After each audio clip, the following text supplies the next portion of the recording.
semua ada.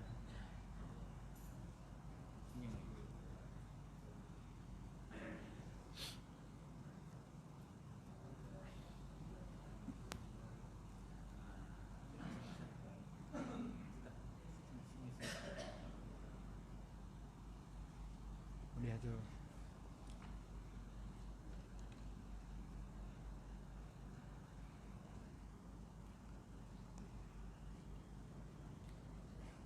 A'udzubillahi minasyaitonirrajim. Bismillahirrahmanirrahim. Assalamualaikum warahmatullahi wabarakatuh. Innal hamdalillah nahmaduhu wa nasta'inuhu wa nastahdihi wa nastaghfiruh. Wa na'udzu billahi ta'ala min shururi anfusina wa min sayyiati a'malina. Innahu man yahdihillahu fala mudilla lahu wa man yudlilhu fala hadiya lahu. Wassalatu wassalamu ala Rasulillah wa ala alihi wa sahbihi ajma'in. Qala rabbi shrah li sadri wa yassir li amri wahlul 'uqdatam min lisani yafqahu qawli. Subhanaka la ilma lana illa ma 'allamtana innaka antal alimul hakim. Allahumma 'allimna ma yanfa'una wanfa'na bima 'allamtana wa zidna 'ilma. Allahumma aghnina bil 'ilmi wa zayyinna bil hilmi wa akrimna bit taqwa wa jammilna bil 'afiyah. Allahumma ij'al qawli qawlan mu'athiran fi qalbi wa qulubil hadirin wal mustami'in bi rahmatika ya arhamar rahimin walhamdulillahi rabbil alamin. Qala Allah subhanahu wa ta'ala fi kitabil aziz. Bismillahirrahmanirrahim. Subhanalladzi asra bi'abdihi laylan minal masjidil haram ilal masjidil aqsa alladzi barakna hawlahu linuriyahu min ayatina innahu huwas sami'ul basir. Shadaqallahul azim. Rahmati dikasihi Tuan Pengerusi, Tuan-tuan Imam, Tuan-tuan Bilal, seluruh ahli jawatan kuasa surau, tuan-tuan dan puan-puan yang saya hormati, saya kasih sekalian. Alhamdulillah, bersyukur banyak-banyaknya, sebanyak-banyaknya kepada Allah Subhanahu wa taala. Pada malam ini, walaupun kira-kira saya dihubungi agak terlalu lewat juga, dan saya minta maaf di atas kelewatan sebentar tadi kerana tersalah komunikasi. Minta maaf banyak-banyak. InsyaAllah pada malam ini kita akan tengok dan kita akan cuba teliti firman Allah Subhanahu wa taala yang saya bacakan sebentar tadi. Tuan-tuan dan puan-puan dihormati dikasih sekalian, apabila datangnya bulan Rejab, maka di antara bulan yang masyhur dengan kisah yang berlaku ke atas Nabi sallallahu alaihi wasallam, iaitu Nabi sallallahu alaihi wasallam di-Isra' dan di-Mi'rajkan oleh Allah Subhanahu wa taala. Maka setiap bulan Rejab ini, kebiasaan kita di Malaysia dan seluruh negara negeri akan menyambut, akan membuat dan juga menyebut beberapa faedah dan iktibar yang boleh kita ambil daripada kisah-kisah yang berlaku ke atas diri Nabi sallallahu alaihi wasallam ini. Maka tuan-tuan dan puan-puan dihormati dikasih sekalian, ayat yang paling jelas yang selalu dibaca pada musim Isra' dan Mi'raj ini tidak lain dan tidak bukan ayat yang pertama daripada suratul Isra' ataupun surah Bani Israel ini, merupakan tanda dan alamat bukti bahawa apa yang berlaku ke atas diri Nabi sallallahu alaihi wasallam itu adalah benar. Maka tuan-tuan dan puan-puan dihormati dikasih sekalian, alim ulama dan guru kita, guru kita menyebut puasa Allah Subhanahu wa taala mewajibkan ke atas Nabi dan ke atas umatnya semasa Nabi berada di bawah, mana di bumi, dan amalan-amalan yang lain juga Nabi menerimanya kebanyakannya berada di bumi. Tetapi sembahyang ini Nabi menerima agak jauh dan tinggi. Maka itulah kata alim ulama kita, bukti bahawasanya keistimewaan solat dalam kehidupan kita. Nak bekerja silakan. Allah Taala sebut fa iza qudiyatis solat fantashiru. Selepas solat bertaburlah engkau kerana mencari kurniaan rahmat daripada Allah Subhanahu wa taala. Ya. Bab itu keistimewaan solat ini kita boleh gambar dah dengan sendiri bahawasanya Nabi menerima susah payah. Nabi nak menerima solat ini dengan pergi ke Palestin, kemudian naik ke atas, kemudian turun. Jauhnya perjalanan Nabi SAW untuk nak menerima. Apa salahnya kalau Allah Ta'ala mewajibkan solat ini seperti mana Allah Ta'ala mewajibkan puasa, haji, umrah dan sebagainya. Zakat boleh, tak ada masalah apa. Tetapi inilah ulama kita kata bahawasanya sembahyang itu mempunyai tempatnya yang tersendiri, keistimewaannya yang tersendiri, nak dibandingkan dengan amalan-amalan yang lain yang kita kerjakan setiap hari di atas muka bumi ini. Apatah lagi sembahyang itu Nabi sebut apabila kita mati nanti, awal amalan yang pertama yang dihisab oleh Allah Subhanahu wa taala, awwalu ma yuhasabul 'abdu bihi yaumal qiyamati as-salat. Amalan yang mula-mula sekali dihisab oleh Allah itu adalah solat. Sekiranya dia okeylah.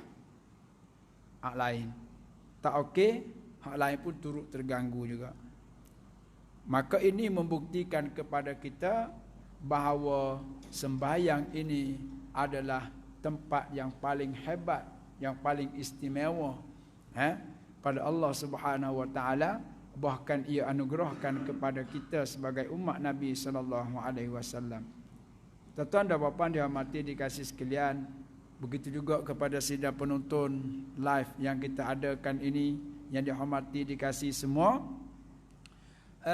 Dalam ayat awal surah Isra ini Allah Ta'ala menceritakan mengenai dengan perjalanan Nabi SAW ini. Kata almarhum Tuan Guru, dia kata sesiapa yang tidak menerima, kalau sekiranya tidak menerima Isra tu boleh tahan lagi. Tak menerima Mi'raj tu. Sebab dinaskan di sini. Maka ayat Al-Quran, kalau kita tak percaya kepada ayat Al-Quran untuk nak jadi kufur, itu bukan kerana kita tak percaya kepada Al-Quran 30 juzuk baru jadi kufur. Tak percaya satu surah. Tak percaya daripada Al-Quran itu satu huruf saja. Bukan banyak, bukan kalimah, bukan ayat, bukan surah. Huruf saja sudah menjadi kufur sekiranya ayat itu betul-betul daripada Al-Quran. Mencukupi. Apatah lagi ini satu ayat, dan ayat pula panjang. Kalau nak kira kalimah, ada berapa kalimah tu mengenai dengan kisah Isra dan Mi'raj. Lalu kata almarhum Tuan Guru saya, dia kata kalau orang nak kata bahawa Isra Mi'raj ini ada ke tidak, bila dia berlaku, maka di sini khilaf pula ulama. Khilaf pula. Kata-kata ada tarikh ni, kata ada tarikh ni. Maka kata bandingannya yang dibuat oleh almarhum Tuan Guru, dia kata apa? Dia kata banjir merah ada tak?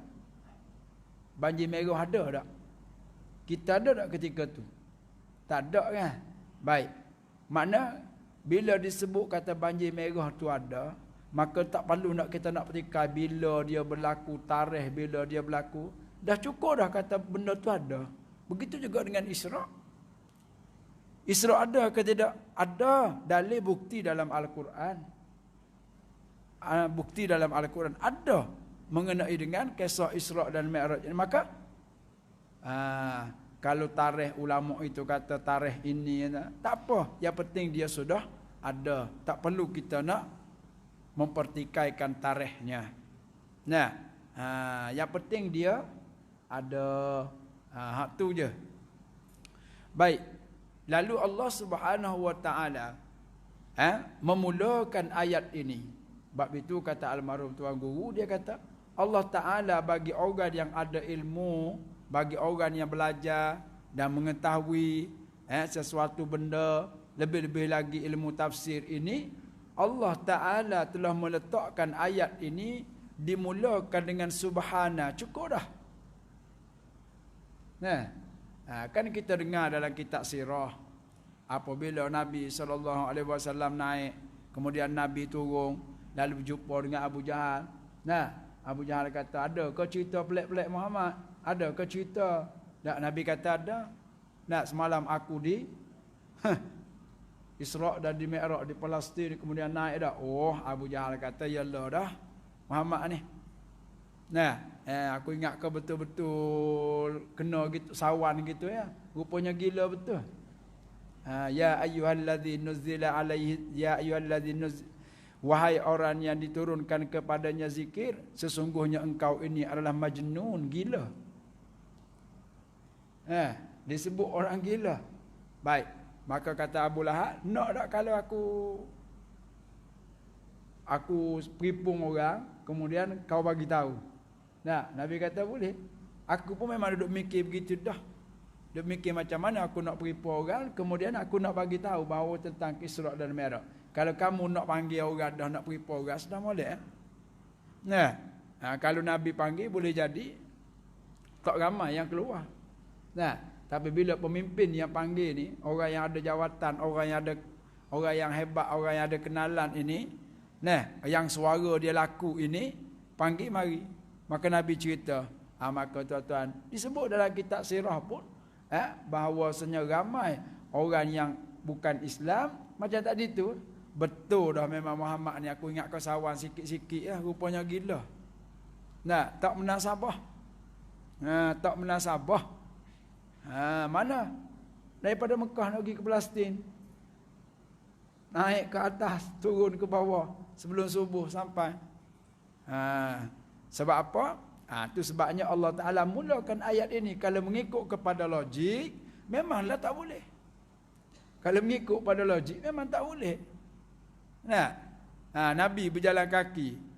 Tuan-tuan, ketika itu, daripada Mekah nak pergi ke Palestin, mengambil masa yang berminggu-minggu ataupun bulan. Tiba-tiba Nabi pergi lepas Isyak, turun sebelum subuh. Kan satu benda yang pelik tu. Maka di segi akalnya tak logik. Orang putih kata apa? Impossible lah. Ghairu ma'qul. Orang Arab kata.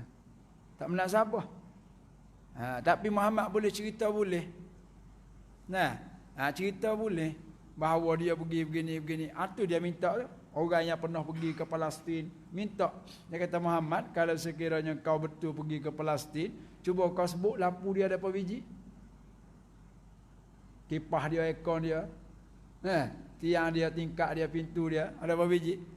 Tuan-tuan, kalau saya tanya tuan-tuan sekarang ni, tuan-tuan AJK, tuan-tuan yang tidak AJK yang biasa mari ke surau ini solat, kalau saya tanya berapa pintu yang ada, pejam mata juga tuan-tuan bilang tu. Jam mata sekejap.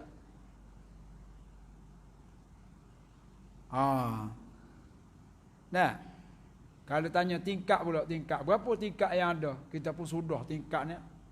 Adik tu ada 3 ke 4. Adik ni banyak panjang ni. Sudah. Sebab apa? Sebab kita datang ke sini bukan tujuan nak bila kipas. Bukan tujuan nak bila pintu. Bukan tujuan nak tengok lampu dia bulat ke leper ke, berapa biji ada, aircon ada berapa. Tak, bukan tujuan tu. Tujuan kita mari nak sembahyang. Lepas tu kalau ada kuliah, kita dengar kuliah. Tu kalau ada makan, kita sama-sama makan balik. Tujuan. Kata almarhum tuan guru saya, dia kata kalau kita tanya butang baju ni pun kita rasa kalau saya tanya berapa butang baju tuan ada.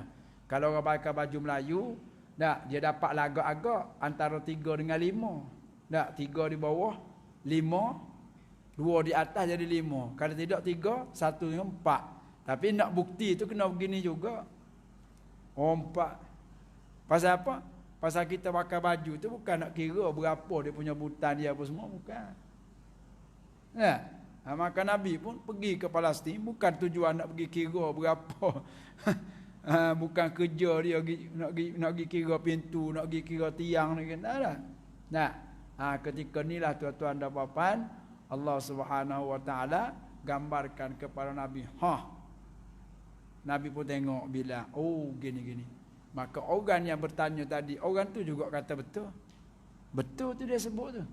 Tiang dia ada sebanyak ni, betul tu. Bermakna kalau orang yang tak pernah pergi, macam mana boleh jawab? Tu. Tapi walaupun begitu, bagi orang yang tak nak, bagi orang yang tak boleh menerima, buatlah apa benda pun. Marilah bukti macam mana pun. Tunjuklah kebenaran macam mana pun. Dia tak terima juga. Bagi orang yang nak menerima, tak bercakap banyak tentang bukti pun tak apa. Abu Bakar radhiyallahu taala anhu. Ni imam dia. Hak mu sebut tu, hak siapa kata? Muhammad kata. Kalau Muhammad kata, memang betul dah. Itu nasib baik dia kata dia pergi sebelum, dia pergi lepas Isyak, balik sebelum subuh. Kalau dia kata dia pergi pukul 3 pagi, balik pukul 4, pukul 5 pun aku kata tak apa, aku percaya. Tujuan orang Arab, khususnya musyrikin ketika itu, nak mengkufur ataupun nak menggoyahkan Sayyidina Abu Bakar. Itu tujuan dia. Tapi makin kuat, makin kejat iman dia. Sekiranya apa yang kamu sebut itu daripada Muhammad, faqad sadaq, maka dia telah benar. Bahkan kalau dia sebut awal lagi balik tu pun, pergi lewat balik awal pun aku percaya. Lebih pada tu lagi aku percaya. Tuan-tuan. Jadi tuan-tuan dan puan-puan, bagi orang yang, saya ulang lagi sekali, bagi orang yang ada ilmu pengetahuan dengan ilmu itu, Allah Ta'ala mulakan perkataan ayat ini ataupun surah ini dengan perkataan subhana, cukup dah. Tak ada surah lain yang mula dengan subhana, tak ada. Alif Lam Mim ada, Alif Lam Ra ada, Nun ada, Qaf ada. Apa dia lagi? Kaf Ha Ya Ain Sad ada. Itu ada. Tapi subhana ada satu ni.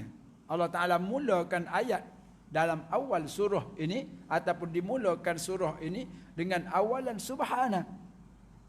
Lalu kita mengaji dan kita dapat tahu apa makna subhana. Apa makna subhana? Apa makna subhana? Yang kita dulu sebut subhanallah, subhanallah, subhanallah. Apa makna subhana? Maha suci.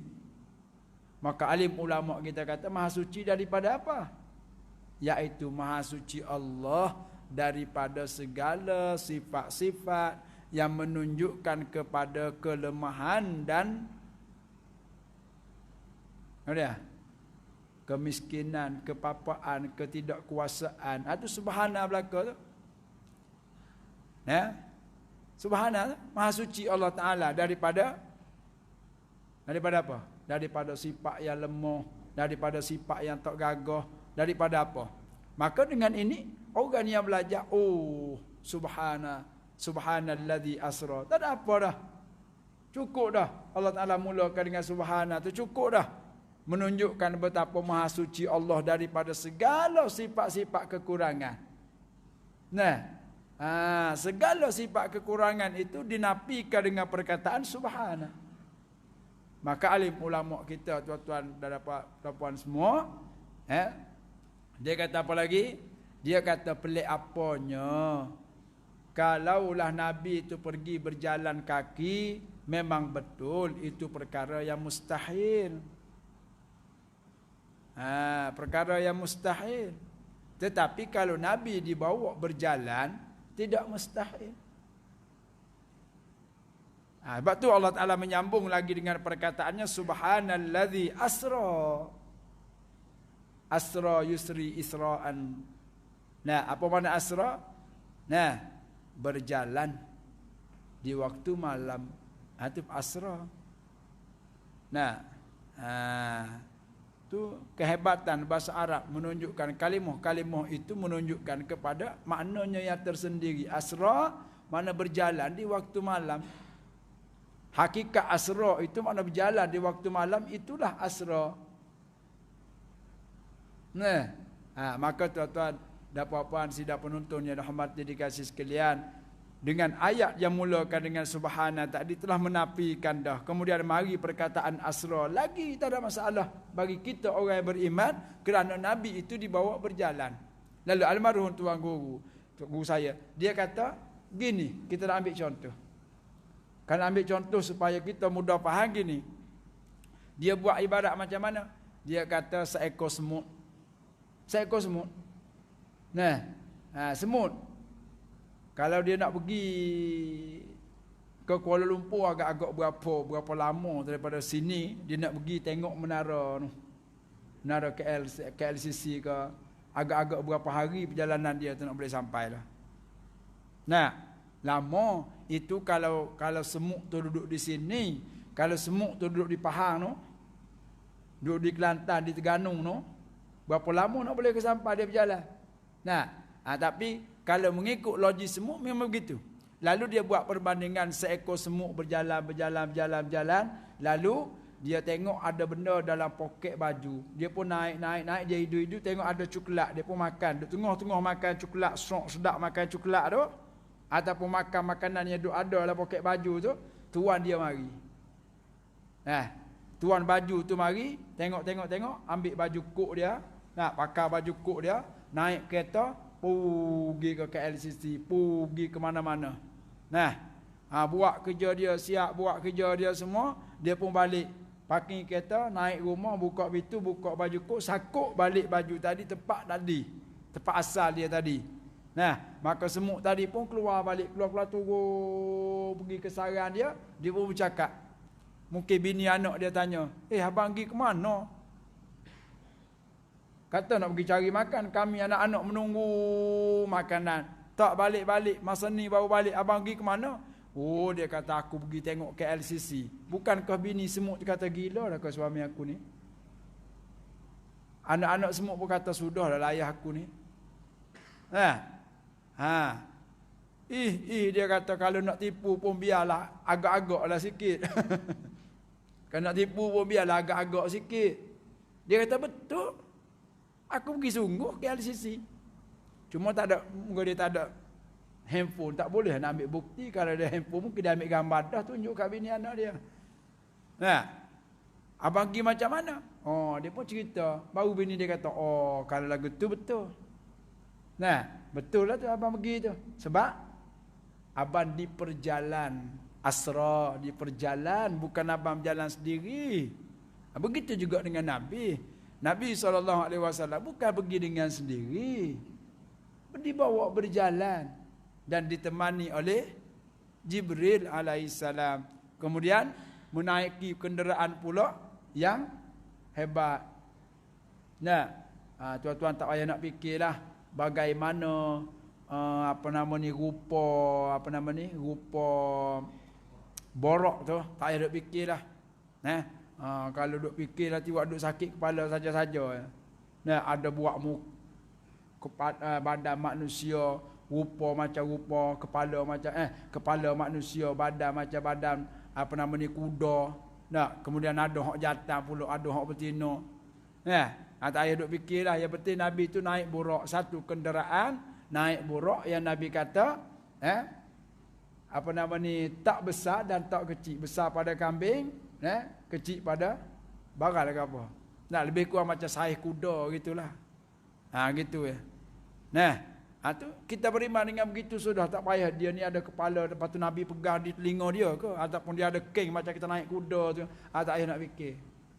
Yang penting Nabi naik benda tu cukuplah kita fikir setakat tu ya. Sekali dia kebah sejauh mata memandang pergi. Cukup dah setakat tu. Maka Nabi diperjalankan. Maka dengan itu tak ada apa dah. Nabi diperjalankan. Macam kita nak pergi ke Mekah ni. Kalau kita nak pergi ke Mekah dengan sendiri berjalan kaki, dengan kapal pun berbulan jalan kaki. Ada dulu masuk dalam TV kan, orang yang grup-grup motor besar-besar.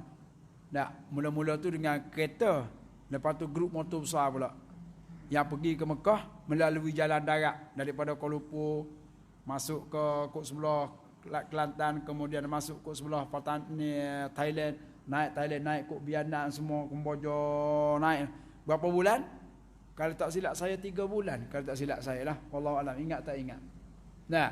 Saya follow juga dulu, mungkin lama tak ingat lah. 3 bulan dengan motor berkuasa tinggi. Motor berapa? 2000 cc ke berapa BMW tu. 3 bulan. Kalau kita pergi jalan kaki, tapi dah kita kata pergi ke Mekah ke? Pergi ke Mekah, baru balik Allah. Dia kata 8 jam. 8 jam? 8 jam sebab kita bukan pergi jalan kaki, kapal terbang yang bawa kita. Cukup setakat tu bahawa Nabi itu diperjalankan. Jangan fikir lagi bagaimana, tak payah. Dah Tuhan sebut dah dalam Al-Quran ni. Yakin begitu sudah. Bi'abdihi, dengan hambanya, kata Allah. Dan kalau kita zaman kita ni, ataupun percakapan kita, kalau kita panggil kepada seseorang tu hamba, itu menunjukkan kepada kehinaan ataupun tarah rendah, tarah paling bawah. Tapi bila Allah Ta'ala cerita memanggil seseorang itu dengan hamba, itu adalah panggilan mulia. Ada yang mulia. Sebab tu almarhum tuan guru dia kata apa? Allah Ta'ala sebut dalam Al-Quran, ya Nuh, ya Yahya khuzil kitab, ya Musa. Allah Ta'ala panggil nama. Tapi bila mari Nabi Muhammad, Allah Ta'ala tak panggil ya Muhammad. Ini di antaranya Allah Ta'ala sebut dengan bi'abdihi, dengan hambaku.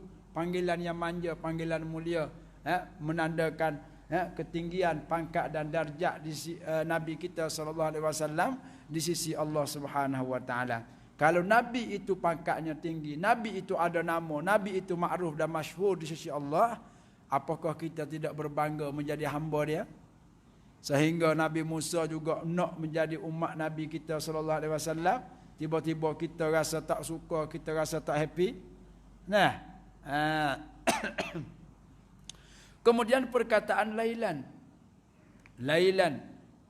Asra itu kalau mengikut dalam ilmu lughah atau bahasanya, berjalan di waktu malam dah. Kemudian datang pula perkataan lailan dalam keadaan dia di baris atas. Dalam keadaan dia baris atas. Kenapa? Ulama saraf kata, ulama nahwu kata, kerana dia menjadi halan. Jadi hal. Kenapa? Dalam keadaan ataupun hal keadaan Nabi itu dibawa berjalan itu pada waktu malam. Lalu sekali lagi saya mengambil perkataan almarhum tuan guru, dia kata apa? Kerana apa bawa waktu malam? Kalau mengikut kita berjalan di waktu siang dengan berjalan di waktu malam, mana lebih senang? Mana lebih mudah? Jawablah pula tuan-tuan, saya dah bercakap dah setengah jam dah. Nak dengar suara tuan-tuan pula.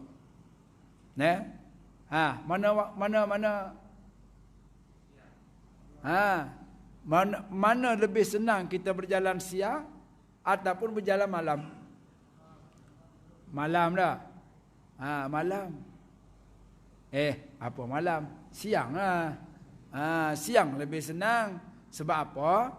Kita nak cari rumah orang malam-malam, payah juga nak nampak dengan bacaan signboard dia, dengan apa nak. Tapi kalau siang kita boleh tengok daripada jauh. Kalau kita duduk highway, Yang duduk atas tu kalau malam tak nampak. Kalau siang nampak. Melainkan kita curi-curi tengok kereta depan tak ada, kita pun tinggikan lampu tu, oh jalan ni, baru kita rendahkan balik. Gitu je lah. Tapi kalau siang tidak perlu kepada lampu kerana kita boleh nampak dengan senang. Kalau mengikut logik, mengikut akalan kita, baik berjalan siang senang. Senang nak pergi kot tu, senang nak pergi kot ni, senanglah, banyak senang. Bila malam ni macam-macam. Kalau tambah kereta kita ni kereta lama, lagi kita tak suka berjalan malam. Pasal apa? Oh, nyawak rusak kereta kita sehari. Nak cari pomen di mana? Siang lagi bagus. Tapi kenapa Nabi berjalan malam? Inilah ulama kita kata kerana ulama-ulama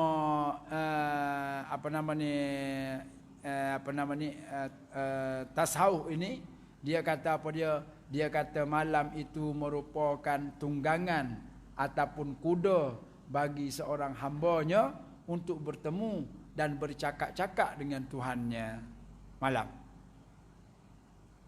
Sebab tu kita digalakkan sangat-sangat berqiyamul lail. Qiyamul lail bila? Pukul 3 petang ke 3 pagi? 4 petang ke 4 pagi? 5 petang ke 5 pagi? Kerana masa itulah masa untuk kita bercakap-cakap, kita nak berbisik-bisik, kita nak mengadu hal kepada Allah Subhanahu wa taala. Sehingga Allah Subhanahu wa taala dalam hadis Nabi menyebut bahawa Allah Taala ini turun ke langit bumi. Turun ke langit bumi. Untuk apa Allah Taala turun? Kalau tuan-tuan dan puan-puan tengok live saya semalam, tu saya duduk bincang dah mengenai dengan hadis ini semalam. Semalam, live semalam. Tapi tak tahulah orang sini tengok ke tidak, seramai-ramai yang ada ni tengok tidak, tak tahulah. Tapi tak apa, mungkin tak jumpa cari. Alasan yang kukuh tak jumpa cari. Allah Ta'ala turun itu, lalu kita kata, Allah Ta'ala turun? Ulama kita mentakwil lagi, bukan Allah Ta'ala turun dengan zatnya, tapi Allah Ta'ala menurunkan ilmunya, menurunkan rahmatnya, menurunkan pendengarannya. Maka Allah Ta'ala bertanya, siapa yang berdoa kepadaku, aku nak kabulkan doanya. Kemudian, siapa yang berhajat kepadaku, aku nak tunaikan hajatnya. Dan sesiapa yang nak minta ampun daripadaku, ku nak ampunkan dosanya. Bila? Malam. Sebab tu ulama-ulama yang rapat, yang muqarrabin ini, yang hatinya bersih ini, mereka ini berkata bahawasanya malam itu merupakan kuda ataupun tunggangan untuk nak menyampaikan seorang hamba dengan tuannya ataupun Tuhannya. Bila? Malam. Sebab tu kalau kita tengok, kenapa Nabi ni berjalan waktu malam, itulah takwilnya, itulah sebabnya. Kerana Nabi berjalan di waktu malam ini kerana merupakan ibarat seperti seorang yang hamba bermunajat kepadanya itu pada waktu malam. Kalau kira berjalan kita yang biasa ini, tak suka, tak best berjalan malam. Payah dan susah. Baik. Bermula daripada mana perjalanan ini? Allah Ta'ala sebut sendiri, minal masjidil haram. Masjid haram tu lah, masjid yang kita duduk tawaf tu. Walaupun masjid Madinah, masjid Nabi, tapi tak ada toleh tawaf. Masjid Mekah itulah, masjid haram itulah kita duduk tawaf. Tawaf di masjid haram. Ilal Masjidil Aqsa, kepada Masjid Al-Aqsa di Palestin. Saya tak ingat dah daripada mana sumber yang saya dapat, saya lupa, tapi seingatnya saya ada orang sebut, dia kata kenapa orang-orang musuh-musuh Islam khususnya Yahudi ini dia nak sangat kepada Palestin. Kan Palestin kan duduk hari-hari dia duduk ambil sikit dan ambil dah. Kenapa? Yang pertama dia kata bahawa itu asal usul dia. Ya. Asal usul dia. Kemudian apa yang disebut yang setakat saya ingat sampai hari ini bahawasanya Palestin itu merupakan pusat dunia. Pusat dunia. Nah, kita Malaysia pun ada pusat dia juga.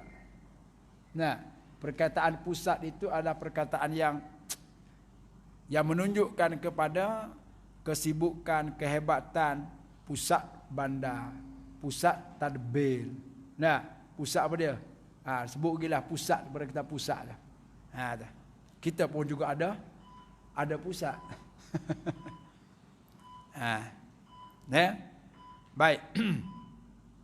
Dan yang kedua, kerana Palestin ini mengikut kata almarhum Tuan Guru, dia kata apa?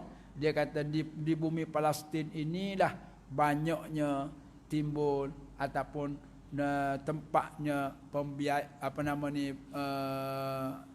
kelahiran para nabi dan juga para rasul alaihi wassalatu wassalam.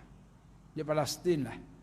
Nah, sebab itu tanah ini allazi barakna haulahu, yang kami telah memberkati di sekelilingnya, kata almarhum, kerana apa?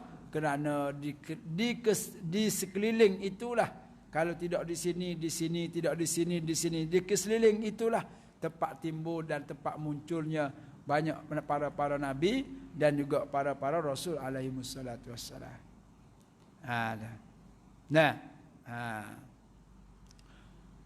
Dan sampai hari ini pun saya pernah berjumpa dengan orang yang pergi melawat di Palestin, di Baitul Maqdis ini.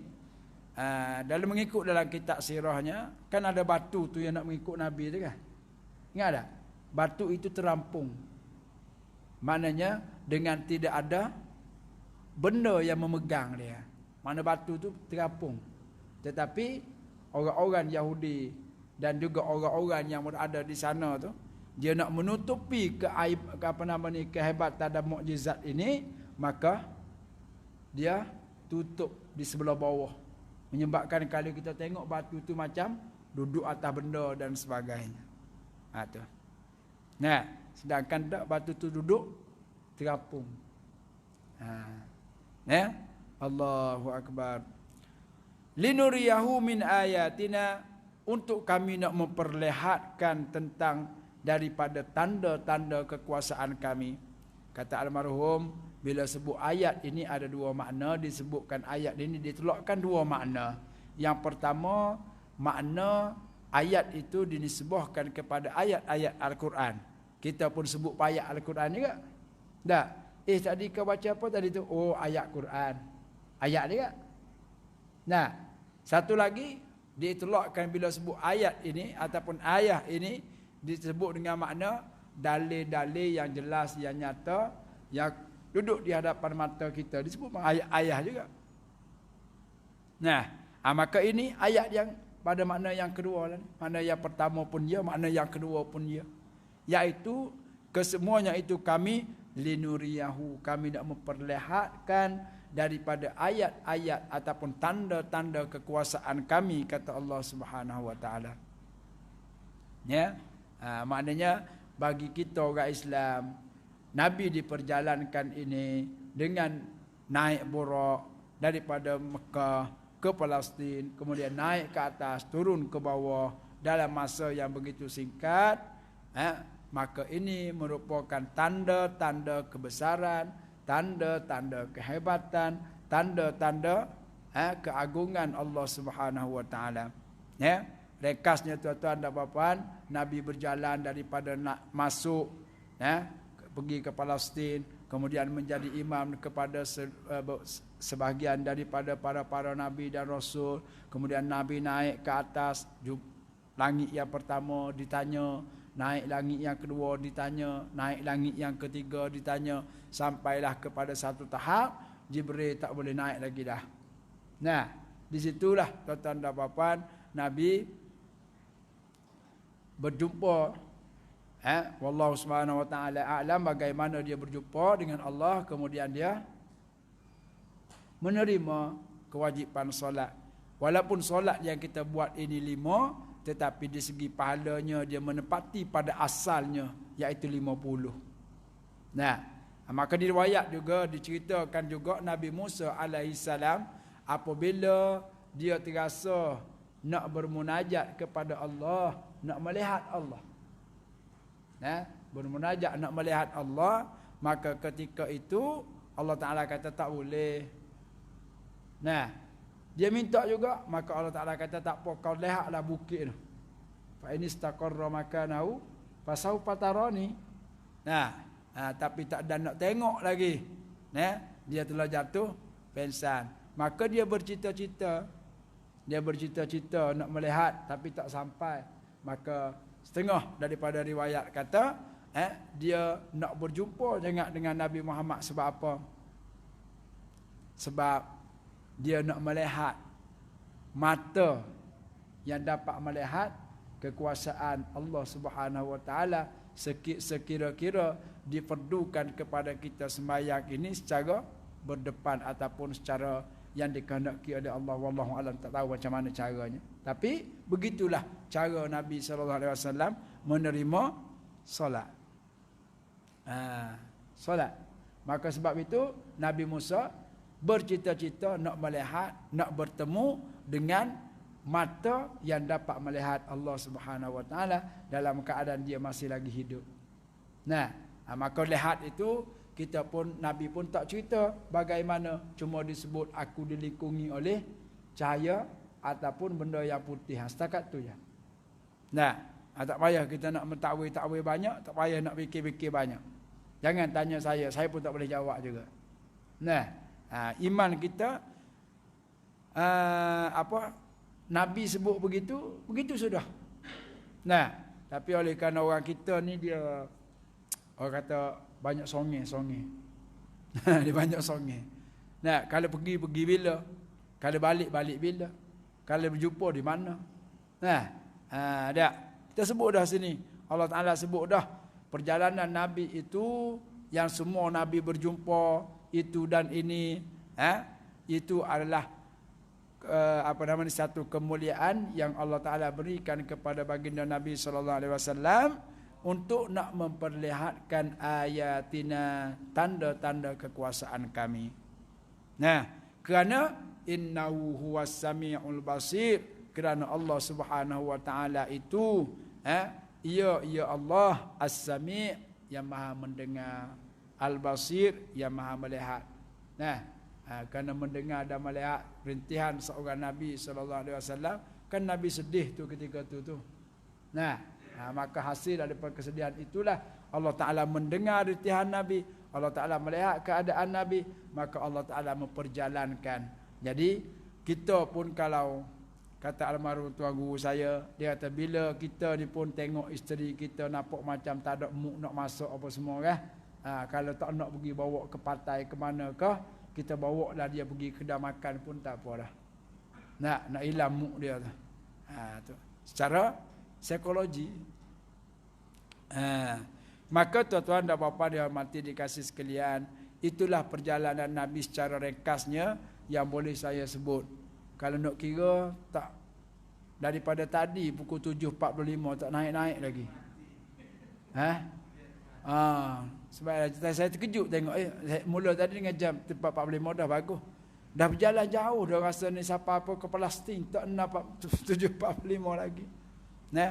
Mudah-mudahan tuan-tuan dan puan-puan, apa yang kita bincang dan apa yang kita sebutkan ini sikit sebanyak memberi manfaat dan ilmu kepada diri saya. Dan akhirnya tuan-tuan dan puan-puan, kerana kesusahan dan kepayahan Nabi ini menerima solat yang begitu besar, yang merupakan perbezaan di antara orang kafir dan bukan orang kafir dan orang Muslim, maka kalau kita ingat kepada Nabi, ingat kepada jasa Nabi, susah payah peluh Nabi SAW menerima solat ini, maka sama-samalah kita jangan tinggalkan solat. Dan saya yakin bagi tuan-tuan dan puan yang ada dekat sini itu, insya-Allah tak tinggal dah. Cuma kadang-kadang terlepas pandang. Lepas pandang macam mana? Kita mari ke masjid, ke surau, anak kita kadang-kadang tak solat di rumah. Ataupun isteri kita di tempat kerjanya, ataupun anak perempuan kita, isteri kita tak menutup aurat. Kita bagus dah. Walaupun begitu, Nabi SAW dalam satu hadis yang disebut oleh tuan pengarang kitab At-Taqarrubu ilallah, berdapin diri kepada Allah, sekalipun kita tengok orang yang solat tapi dia berjudi. Orang dia solat tapi nombor ekor pun dia bedal juga. Dia solat tapi aurat dia tak tutup. Maka jangan sekali-kali kita kata kepada dia, kamu ni solat pun tak guna juga. Solat mencuri. Jangan. Sebab apa? Insya-Allah Nabi bagi jaminan satu hari nanti dia sembahyang yang dia buat itu akan mencegah dia daripada apa yang mungkar yang dia buat pada hari ini. Jadi biarkanlah dia. Kalau boleh kita nasihat, itu lagi bagus, lagi baik. Yang penting jangan tinggal solat. Sejauh mana sibuk pun kita, selorak mana pun kita, sejahat mana pun kita, lebih-lebih lagi sebaik mana pun kita, jangan tinggal solat. Hak wajib itu memang dah, lebih-lebih lagi hak sunat. Sebab hak sunat itu adalah tempat penilaian seseorang hamba dengan hamba yang lain selepas daripada hak dia wajib. Kalau sunat dia buat, wajib tak buat, tak ada apa. Hak wajib dia buat dulu, hak sunat tu. Tu. Nabi pun sebut dalam hadis kursi kan, sehingga hambaku itu aku mengikut sekaan hambaku itu kepadaku. Seka lagu mana? Dan sehingga mereka itu bertakarrub kepadaku, mendekatkan diri kepadaku bin nawafil, dengan benda-benda yang sunat. Lalu kata almarhum tuan guru, dia kata apa? Dia kata kalau kita nak kira benda hak wajib ni tak banyak. Semayang hak wajib 5 tu je. 5 tu je.